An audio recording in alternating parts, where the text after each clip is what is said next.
नमस्कार। धर्म की इस खास पेशकश में आपके साथ मैं हूं शैली सैनी। लक्ष्मी के रूप में होती है जिनकी पूजा, जिनमें समाई है त्रिदेव की शक्तियां और जो देती है विजय श्री का वरदान, वो बांसवाड़ा की मां त्रिपुर सुंदरी। रतलाम में से 65 किलोमीटर दूर बने इस भव्य और सुंदर मंदिर में मौजूद मां त्रिपुर सुंदरी की 18 भुजाओं वाली प्रतिमा के दर्शन कर भक्तों का जीवन धन्य हो जाता है।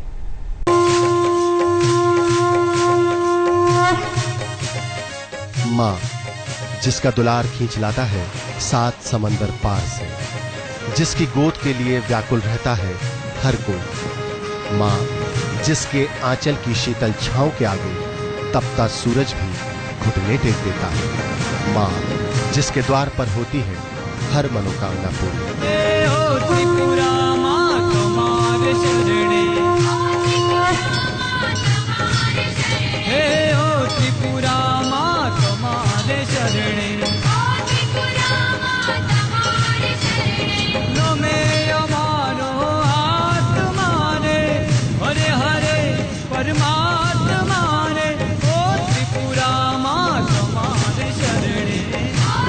पश्चिम रेल द्वारा दिल्ली से मुंबई जाते हुए आता है मध्य प्रदेश का प्रमुख नगर रतलाम। रतलाम से करीब 65 किलोमीटर दूर है मां त्रिपुरा सुंदरी का ये दिव्य स्थान।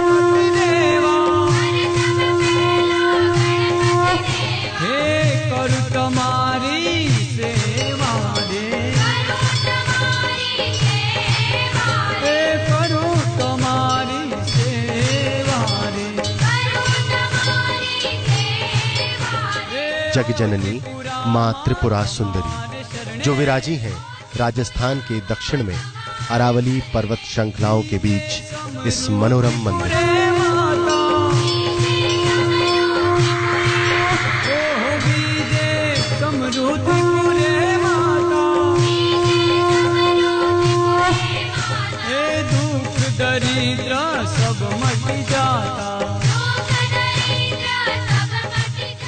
मंदिर के आसपास विक्रम संवत 1540 का एक शिलालेख मिला है, जिसमें बताया गया है कि सम्राट कनिष्क के काल से पूर्व का यह मंदिर है।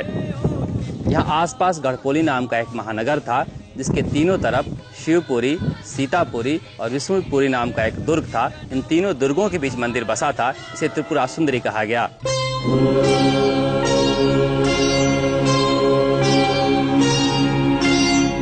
त्रिपुरा सुंदरी का ये सुंदर मंदिर, जिसका जीर्णोद्धार पांचाल समाज के 14 चौखरों ने करवाया था, और यहीं महालक्ष्मी के रूप में पूजी जाती हैं मां त्रिपुरा सुंदरी।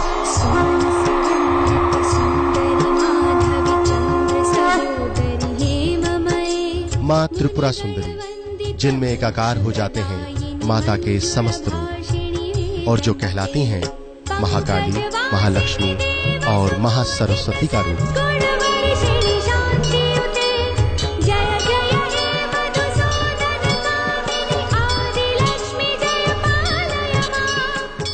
सिंह वाहिनी मां त्रिपुरा सुंदरी की 18 भुजाएं हैं, और हर भुजा में वो धारण किए हैं अस्त्र शस्त्र।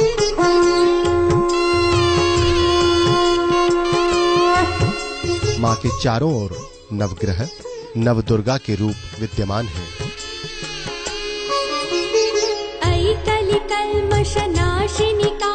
और चरणों में है सिद्धयुक्त श्री यंत्र।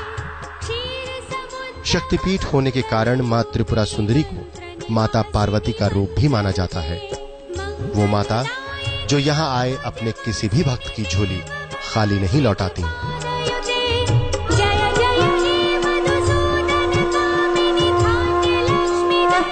भगवती त्रिपुरा सुंदरी तीनों लोकों में साम्राज्य को प्रदान करने वाली है।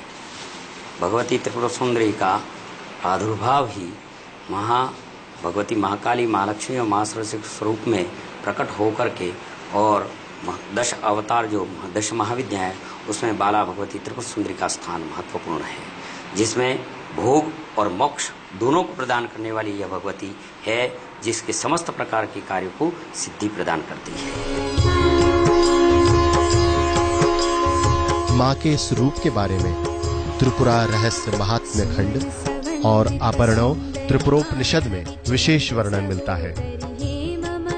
रियासतों के दौर में माता त्रिपुरा की महिमा इतनी फैली कि गुजरात, महाराष्ट्र, राजस्थान और मध्य प्रदेश के राजा मां त्रिपुरा की पूजा आराधना किए बिना किसी भी शुभ कार्य को आरंभ ही नहीं करते थे।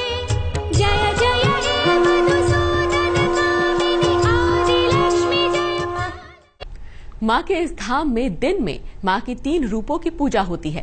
कहते हैं इस धाम में आकर अगर दरबार में होने वाली आरती के दर्शन हो जाएं, तो मात्र पर सुंदरी भक्तों की कोई पुकार कभी अनसुनी नहीं करती।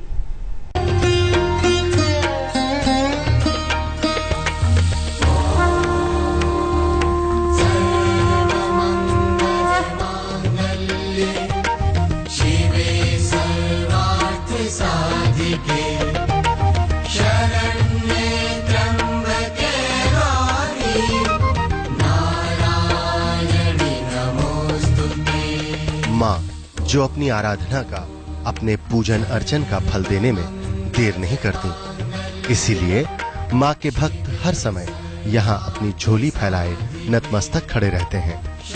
मां की इस शक्तिपीठ में 3 पहर मां के 3 रूपों की आराधना होती है।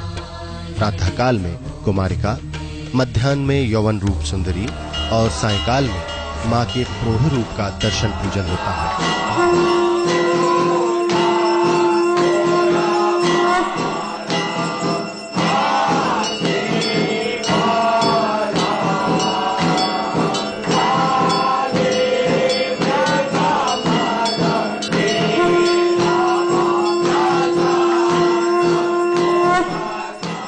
माँ भगवती की प्रातः काल से हमारा पूजा विधान प्रारंभ हो जाता है। प्रातः मंगला कार्यक्रम से हमारा शुभारंभ होता है। प्रातः 4 बजे माँ का अभिषेक होता है षोडशोपचार विधान के साथ में। यहाँ पर शंकराचार्य पद्धति के आधार पर श्री यंत्र की संपूर्ण साधना होती है। प्रतिदिन यहाँ पर आवरण देवता सहित पूजा विधान के साथ में ही ललिता शस्त्र का पाठ होता है। यहाँ पर खड्गमालाएं होती हैं। भगवती त्रिपुर सुंदरी की दुर्गा सप्तशती पाठ प्रतिदिन होता है। उसके साथ होमांग विधि से संपूर्ण कार्य होता है। और अष्टमी, नवमी और उसके साथ में ही पूर्णिमा के दिन सपात्रा साधन सहित राजोपचार विधान के साथ में संपूर्ण विधान किया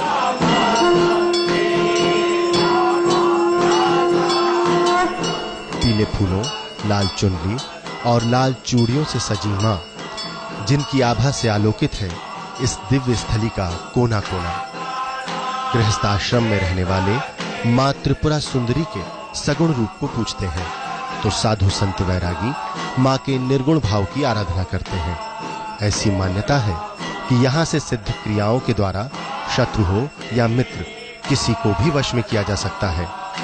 मां की ये इकलौती शक्तिपीठ है जहाँ हर दिन गुप्त साधना होती है और श्री शंकराचार्य पद्धति से श्री यंत्र की सिद्धि साधना भी यहाँ रोज होती है।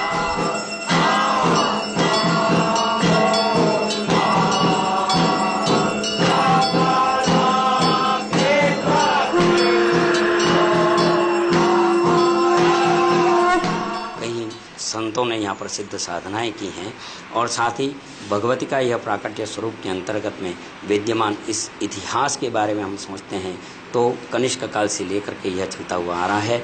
और साथ ही इसका जो जीर्णोद्धार हुआ है वह हमारे यहाँ के संपूर्ण पंचाल समाज सदस्य 14 चोकरा के सानिध्य के अंदर ट्रस्ट के माध्यम से इसके संपूर्ण विकास विद्यमान हुआ है और तब से ही इसकी आराधना पूजा चलती आ रही है।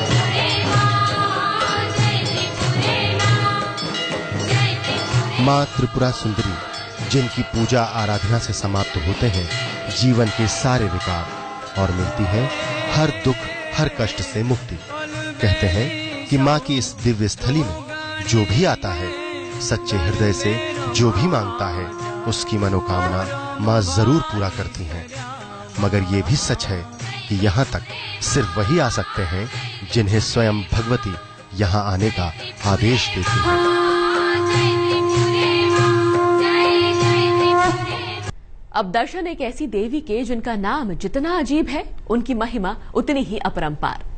उज्जैन में शिप्रा नदी के किनारे विराजती है भूखी माता। कहते हैं पहले मां को इंसानों की बलि दी जाती थी, लेकिन एक बार महाराजा विक्रमादित्य से इतनी प्रसन्न हुई कि उन्होंने भक्तों के कल्याण का बीड़ा उठा लिया। भोर की पहली किरण जब देती है अलसाई सी नींद पर दस्तक, तो भूखी माता के दरबार में बजने लगते हैं घंटे घड़ियाल। मां के दर्शनों की आस में सुबह सवेरे से ही उमड़ने लगती है भक्तों की भीड़ और शुरू हो जाता है मां का गुणगान।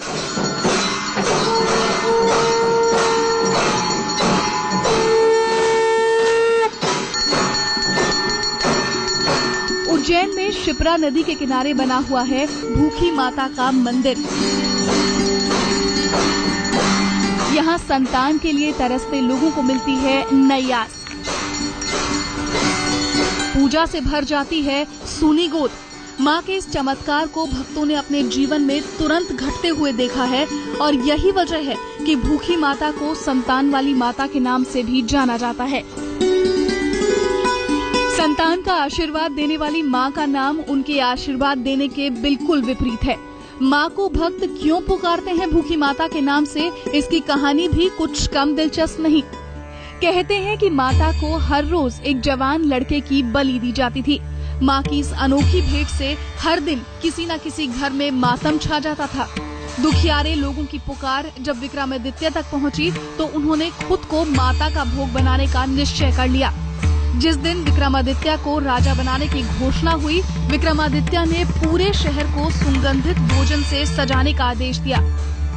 कहते हैं कि उन पकवानों को खाकर भूखी माता की भूख राजा को आहार बनाने से पहले ही खत्म हो गई। विक्रमादित्य ने बोला कि एक काम कीजिए, ये जहाँ से देवी शक्तियाँ निकलती है वहाँ से लेकर राज दरबार तक अनेक भोग सामग्री का इंतजाम कीजिए। जैसे कोई इत्र में नहाती है, कोई मदिरा पान करती है, कोई फूल फुलवारी में, तो कोई मिठाई का भोग है, तो ऐसे अनेक प्रकार की सामग्री सारे रास्ते में इंतजाम करवा दिया।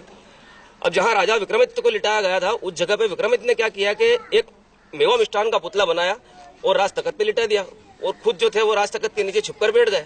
जब देवी शक्तियाँ आई तो उन्होंने राज दरबार तक आते आते खाते पीते मस्त हो गई।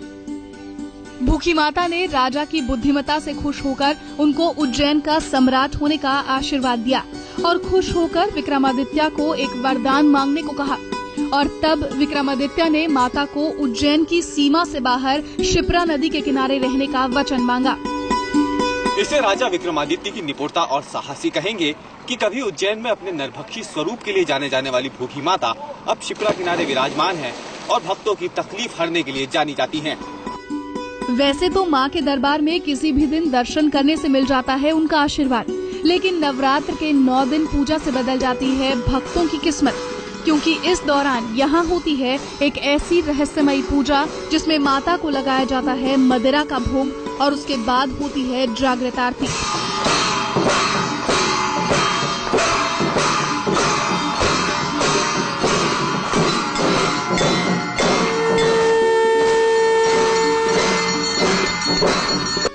भूखी माता का मंदिर काफी पुराना है। मां की महिमा का अंदाजा इसी बात से लगाया जा सकता है कि शहर से बाहर और बीहड़ जंगलों में होने के बावजूद यहाँ भक्तों की भारी भीड़ उमड़ती है। मन्नत पूरी होने पर भक्त मां का आशीर्वाद लेना नहीं भूलते। उज्जैन से कैमरामैन परमेंद्र शर्मा और रवीश पाल सिंह के साथ आज तक ब्यूरो।